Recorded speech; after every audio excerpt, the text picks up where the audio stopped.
Oi, gente linda, como vocês estão? Vamos para a nossa aula de arte, nossa sexta-feira incrível. Estou aqui com Késia, que está fazendo a tradução para Libras, e a professora Gini. Ai, gente, bom dia, minha gente. Hoje a aula tá redondinha, gostosinha, feita só pra gente. Venham, porque é a preparação para vocês mostrarem os vídeos de vocês no Ensine, hein? Bora começar? Bora lá! Então, a gente hoje vai falar sobre natureza morta. A gente vai fazer 2 aulas sobre esse tema, então hoje a gente vai ter uma visão mais geral e a gente vai explorar um pouco mais na aula seguinte, tá bom? Bora começar? Então tá aí o nosso tema, como vocês estão vendo, natureza morta. O que isso quer dizer, minha gente? Não tem nada a ver com morte não, tá, gente? É só um nome. Na verdade, esse gênero de pintura, ele, na língua inglesa, por exemplo, ele se chama ainda vivo. Então, é bem diferente, né? De uma língua para outra, né? Ainda vivo. Quando eu era estudante, Vilma, que o pessoal fazia assim, nós vamos estudar, minha professora de artes, né, os professores, vamos estudar natureza morta, no 6º ano. Eu ainda era, na época, 5º, né, quinta série. Quinta série. Pronto, então para a 7ª. Aí eu, meu Deus, a gente vai ver coisa morta. Como é que as pessoas pintam coisas mortas? Quando eu estudei... Não é nada a ver.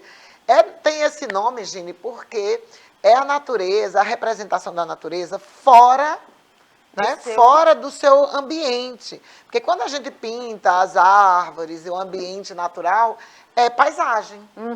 Então, quando você tira esses elementos da natureza, coloca dentro de casa, coloca dentro da vida, do cotidiano, junta com outros objetos, com outras coisas, então a natureza morta é isso, é a representação dos objetos, dos seres inanimados, tá? Aqueles seres que não estão vivos do ponto de vista do movimento, na verdade, né? Do ponto de vista do movimento, de estar em movimento, né? Porque as plantas, as flores, as frutas, né? Eu acredito que elas ainda estão vivas quando a gente come. Com certeza. Vamos ver. Gente, tirou minha dúvida. E a de vocês? Diz aqui no chat para mim. Pois é. Bora lá, vamos prosseguindo aí com a nossa aula. E eu coloquei aí uma pergunta, eu gosto disso, né? De fazer essa perguntinha. Você consegue ver um significado místico em um cesto de frutas? E aí, o que é que vocês acham? Existe um outro significado que não seja mostrar as frutas belas aí numa natureza morta? A gente vai responder essa pergunta depois, tá, gente? Agora não, vamos seguindo. Então, vamos definir um pouquinho. A natureza morta é um gênero pictórico. Essa palavra pictórico se refere à pintura, tá, gente? É uma forma da gente se referir à pintura. Mas inclui outras linguagens, como escultura, desenho, gravura e fotografias, que tem como ponto principal a representação de objetos estáticos e inanimados, comuns do cotidiano, como frutas, flores, louças, instrumentos musicais, livros, utensílios domésticos, entre outras coisas, tá? Toda vez que numa pintura, ou numa escultura, ou numa fotografia, né, qualquer forma de representação artística, ele tiver ali o elemento principal for esses seres, né, inanimados, então é uma natureza morta, tá? Mas essa ideia desse termo, ela surgiu dentro do estudo da teoria da arte, da pintura, tá? É um gênero pictórico. Já existia antes dessa organização conceitual, né? Já havia a representação dos seres inanimados, dos objetos na arte, né? Não tinha esse nome, mas ele já existia. É importante a gente fazer essa definição, tá, gente? É muito importante a gente saber definir e ver o que as coisas dentro do tempo, né, da história, tá certo? Para a gente não fazer confusão. Eu vou dar um exemplo para vocês entenderem isso melhor. Por exemplo, a gente fala do abstracionismo enquanto movimento artístico, que aconteceu em 1910. Só existia abstracionismo, a arte abstrata, a partir de 1910? Não. Os povos primitivos faziam arte abstrata. Agora, o abstracionismo enquanto movimento artístico só aconteceu em 1910. Então, é importante a gente entender isso, tá certo? Esse entendimento da natureza morta como um gênero, né, como uma ideia, um motivo propriamente para se pintar, isso foi pensado muito depois de que quando essa forma de fazer arte já existia, tá? Então, existe essa definição para a gente entender. E quando é que surgiu esse tipo de pintura? Veja, enquanto gênero mesmo, enquanto um motivo especial, único, né, ali focado, a pintura dos objetos do cotidiano, só no século XVI. Mas a pintura de objetos, de seres inanimados, existe desde a antiguidade, tá certo? Vamos ver um pouquinho. Aí vocês estão vendo a representação de uma natureza morta na arte egípcia, né? A arte grega, a arte egípcia, todas elas faziam representações também de objetos. Aí vocês estão vendo, olha, parece um brigadeiro, não é interessante, Não gente? é? E eu tenho até uma questão assim, quando os nossos antepassados das cavernas, né, eles representavam o alimento deles, Exatamente. o animal, o alimento, né? Não, o animal não é considerado. Não é considerado. Mas se ele desenhar frutas, Isso. flores, folhas, é da natureza morta. Agora não dúvida. É dentro do gênero, né? Como a gente entende hoje, como começou a se organizar a partir do século XVI. Mas essa pintura desses objetos, desses seres inanimados, ela está presente na arte muito antes do século XVI. Olha aí, os Ok? egípcios, Aí, olha, os peixes, as cestas, os né? frangos ali, eu não sei, uma ave, né? Não sei se é frango, pode ser outra ave, pode ser uma codorna, né? Vocês estão ali, gente, vocês lembram, vocês já estudaram a arte egípcia, vocês sabem que a arte egípcia, ela era uma arte muito mais forte mesmo, a arte funerária. É, né? exato. Então, essas pinturas, elas são feitas nos túmulos. Porque eles, inclusive, às vezes, eles colocavam dentro do túmulo a comida mesmo. Porque eles acreditavam nessa coisa da imortalidade, né?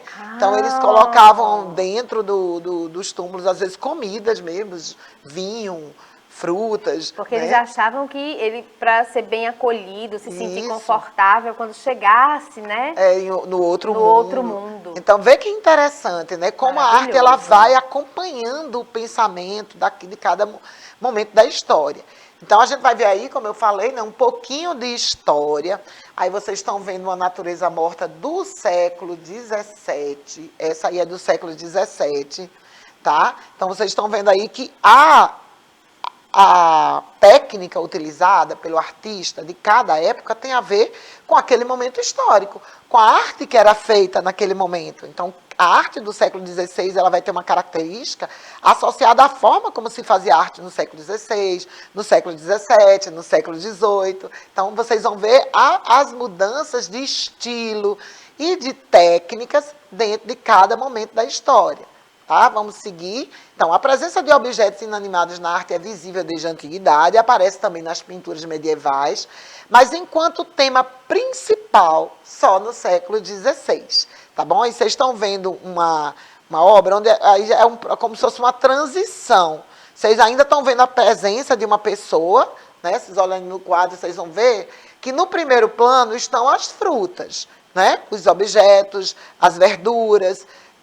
Mas ainda tem a presença de uma pessoa, atrás tem um animal, que é uma vaca ou um boi, né?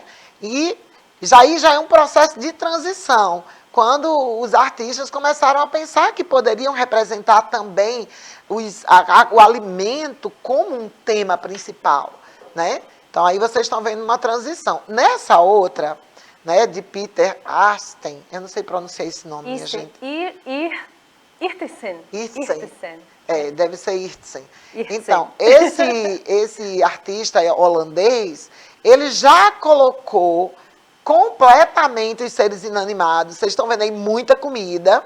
A gente vai entender melhor por que isso acontecia. E foi bem forte esse movimento lá, né? Isso, foi muito forte na Holanda, Sim. justamente porque como a arte holandesa já havia nesse período a coisa da reforma, Sim. então a arte ela se desprendeu da igreja.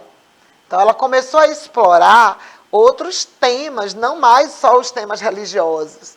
Entendeu, Gina? Isso Então, aí fazia parte do cotidiano das pessoas, não é? não, essa pintura, ela tem uma tendência a querer representar a opulência. Porque naquele período da história, a Holanda era uma potência. Né? Já estava havendo as grandes navegações, a Companhia das Índias que avançava pelo mundo. Então a Holanda era uma potência, estava uma potência econômica, se formando como uma potência econômica. E ostentar, minha gente, na Idade Média foi um período de fome. Foi um período de muita fome, de miséria. Né? Tinha os ricos, os donos, os senhores feudais, que viviam muito bem, obrigado, mas a população, ela vivia muito mal. Né? Então, com essas mudanças, né, com a entrada do capitalismo, né, com o surgimento de uma nova classe social, a classe burguesa, e o enriquecimento de alguns países, como é o caso aí da Holanda, então eles começaram também. Isso é aquela coisa de dominação cultural. Exato. Não é? Que a gente sofre isso hoje com a imposição de uma arte, né, que vem dos Estados Unidos ou da Europa. Então, a dominação cultural ela se dá muitas vezes pelo meio da arte. Então, é uma forma de se impor sobre o outro, sobre os povos, ou sobre outros povos que estão, através da dominação cultural. E a opulência, a ostentação. Imagina, né? você ter comidas assim Isso, variadas. A né? ostentação é uma dessas formas de demonstração de poder, de riqueza. Então, vê como é interessante. A natureza morta, ela serviu a esse propósito, né? Político. Aí é onde a gente vê a relação da arte com a política, da arte com a ética, com a política, tá? Por isso as pessoas dizem assim, discutir política. Política está em nossa vida o tempo todo. Tudo que a gente faz é política. A gente é um ser político. E aí vocês estão vendo como a política está entrando aí na arte. E se vocês olharem direitinho, vocês vão ver que tem pessoas, mas elas estão em segundo plano ou terceiro plano. Aqui, ó, volta aí para um instantinho. Aqui, ó, nesse meinho aqui, ó, vocês estão vendo no primeiro plano todo só as comidas, né? Bastante carne, porco, bode, boi, linguiças, né? As natas aqui, os víveres, né? As aves, aqui ó, muita. E aqui lá nessa janela, ó, por trás da janela tem uma paisagem. Porque eles ainda não se sentiam plenamente seguros de pintar só a comida, só as frutas, só a carne. Então elas queriam, para valorizar aquela, porque não era ainda valorizado essa forma de arte. Então era uma forma do artista dizer, eu pinto isso porque eu quero e não porque eu não sei fazer outra coisa. Então ele botava uma paisagem no fundo para valorizar a obra. Né? Aí vocês estão vendo o detalhe que eu ampliei para vocês verem, né? O prato de peixes aqui, ó, e as pessoas, ó, tem várias, tem como se fosse uma procissão aqui, ó. Não dá nem para contar de tantas que são. Né? Então, é a necessidade de se valorizar, né? Por outro viés, né? Porque ainda não havia uma valorização da natureza morta. E por que a natureza morta passou, quer dizer, até esse período, tá, gente? Ela passou a ser valorizada no século XVI, no século XVII, depois ela teve novamente um período de desvalorização, a gente vai ver isso. Por que ela foi valorizada? Opa. A gente eu estou trazendo essas questões aguçou, e a gente está aguçou aí a minha curiosidade. Olhem bem essa imagem. Tentem gravar essa imagem aí na memória de vocês. Isso é de um artista italiano chamado Giuseppe Archimboldo. E agora vejam, a mesma imagem aqui é uma pessoa feita a partir de uma natureza morta. Maravilhoso. Né? Tudo isso era uma forma de valorização. Vejam aqui, essa é um retrato. Aí confunde, é um retrato ou a natureza morta? A natureza morta, exato. Né? É uma forma de valorização, porque ela não era tão valorizada. Né? E o artista queria ter a sua obra valorizada. Então, ele vai explorando desta forma. Aí o Arcimboldo, ele faz obras incríveis. Quem não conhece esse artista, eu recomendo dar uma pesquisada. Giuseppe Arcimboldo é um artista do século XVI. A obra aí de 1590. Bora ver mais um pouquinho. Aqui responderemos a primeira pergunta, né? A primeira pergunta, na verdade, tem a ver com o místico, né? Eu perguntei o que é que uma natureza morta tem a ver com misticismo. Né? De certa forma, eu já respondi um pouquinho. A gente vai continuando, a gente vai nesse vai e vem, né? Porque a história ela não é linear, né? Ela não é... Ela vai e volta, ela é cíclica. Isso, né? A gente vê na moda hoje em dia, né? Exatamente. Gente? O pessoal já... Então, aqui vocês estão vendo uma natureza morta com animais e frutas e objetos, né? Com uma riqueza de detalhes muito grande. E a primeira pergunta, como eu disse, é porque o que é que tem a ver a natureza morta com elementos místicos? Então, voltando aí para o que eu disse a vocês, né? A arte holandesa, que é de um povo que já tinha feito essa ruptura, né, com a Igreja Católica. Então a Igreja Católica não tinha mais aquela ascendência sobre os artistas, não era quem dava as cartas. Então a arte da Holanda, daquela região norte da Europa, ela era uma arte mais livre. Então a natureza morta tinha outros significados. Mas a Itália, do Renascimento, era católica. Tá? A Itália era católica ainda, e é católica até hoje, né? O Vaticano ainda tem muito poder, né? Não tem mais como tinha no passado, mas ainda é bastante poderoso. Então, a Itália é um país católico e a arte era muito forte na Itália naquele período, né? O Renascimento estava já em sua fase final, né? No século XVII já vira para o Barroco, e o Barroco, a natureza morta vai ser bem forte no Barroco, no século XVII. Então, a natureza morta na Itália, ela tinha uma finalidade religiosa. Poxa. Como a natureza morta começou a se impor como um gênero, né, a partir de outros lugares, e o Caravaggio também, né, que foi um pintor. O Caravaggio é barroco, mas ele pega uma transição. O Caravaggio é um grande pintor barroco, e ele pintava assim absurdamente, né, o Caravaggio. Ele era valorizadíssimo, porque ele era muito bom. E aí ele começou a pintar a natureza morta. Aí ele valorizou a natureza morta, porque se Caravaggio faz natureza morta... Então é porque isso aí tem valor. E o que ele queria refletir, que a gente refletisse com a natureza morta? Não o Caravaggio. Começou a igreja a aceitar... E aí a natureza morta, ela tinha significado religioso também. Ela passava a ideia da vida. Porque lá não tem esse nome de natureza morta não, tá, gente? Isso é no português. Em outras línguas não tem esse nome de natureza morta. Então, ela passava a ideia da vida, da abundância, da prosperidade, da transformação da natureza, né, daquilo que está verde, que nasce, que brota, né, e que se reproduz. Então, através da natureza morta, a igreja explorava a religiosidade, né? Porque o povo, naquela época, a maioria da população não sabia ler, e a arte era usada como forma de educação. Tanto a arte figurativa, com a história dos santos e todas aquelas histórias da mitologia ou da Bíblia, como outra, no caso, a natureza morta, ela também teve essa finalidade, Gini, no Ocidente, lá na Itália, desculpem, lá na Itália, né, nos países católicos, onde a igreja tinha esse poder. E já nos lugares onde ela não tinha esse viés, surgiu o movimento Vanitas, né? Olha. E aí, uma frase do Caravaggio, quando criticaram ele por fazer natureza morta, ele diz: custa-me tanto trabalho fazer um bom quadro de flores quanto um quadro de figuras. Né? Figuras que ele está se referindo à figura humana. Bora lá. E aí o movimento Vanitas, né, e o movimento Vanitas já é nessa região norte, né?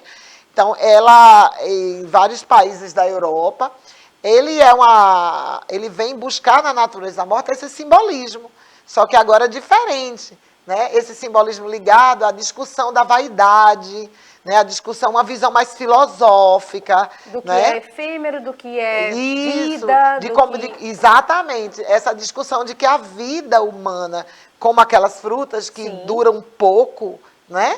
Que apodrece, que, né, que vai morrer, que vai deixar de existir, que aí tem o nome de ainda vivo. O ainda vivo é bem significante, né? Porque ele está ainda vivo, mas vivo. ele vai morrer. Né? E aí o movimento Vanitas, ele começou a trazer elementos mesmo relacionados com a morte, caveiras, Sim. velas acesas, Junto castiçais. com o pão meio velho pão, já, né? exatamente, elementos que faziam a gente lembrar da morte, lembrar tudo da era nossa efêmero, né? isso, da nossa brevidade enquanto seres vivos, né? Que a gente não vai durar para sempre, né? Que a gente não é, né? Porque o ser humano ele tende, né, a querer achar que é eterno. né? Exatamente.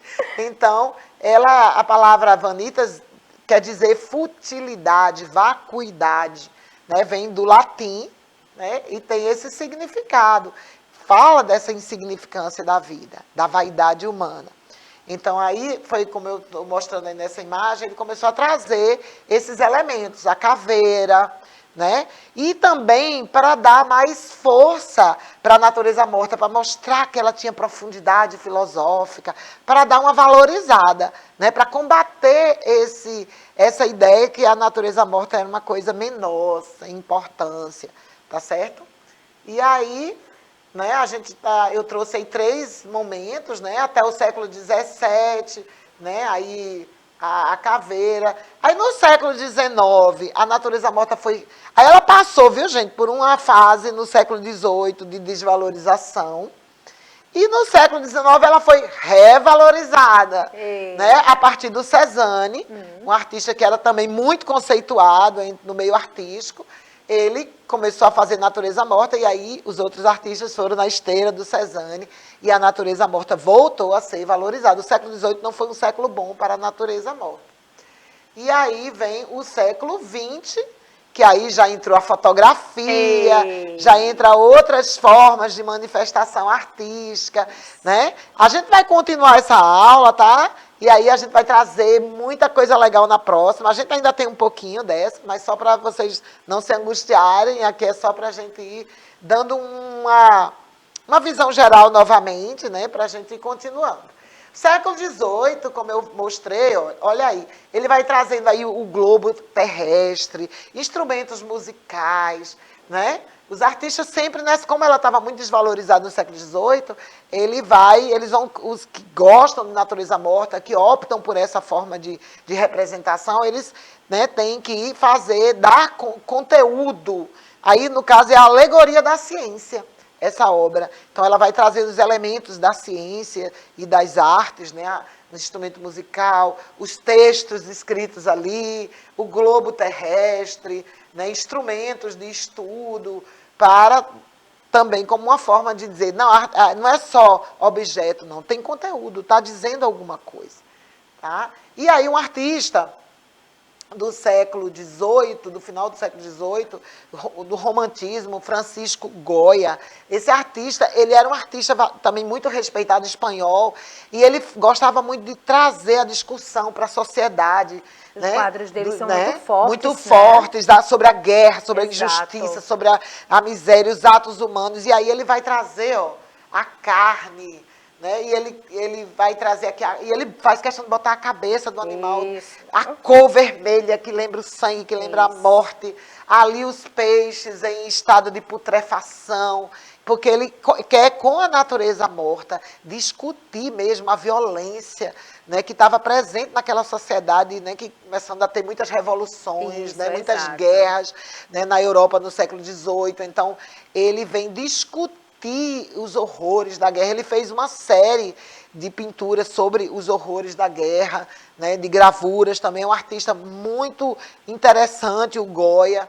E aí eu trouxe essas 2 imagens dele para a gente ver, né, como a natureza morta ela tem bastante conteúdo, né? E algumas representações de natureza morta, como essas de Goya, elas podem ser simples, né? Mas existem, como a gente viu as do século XVII, né? Bastante vigorosas, com muita técnica, né? Exigindo muita técnica, muito naturalismo, né? Quase hiperrealista, né, gente? Exato. Quase salta da tela no nosso aí rosto. a gente já chega no século XIX, como eu falei, mais light, né?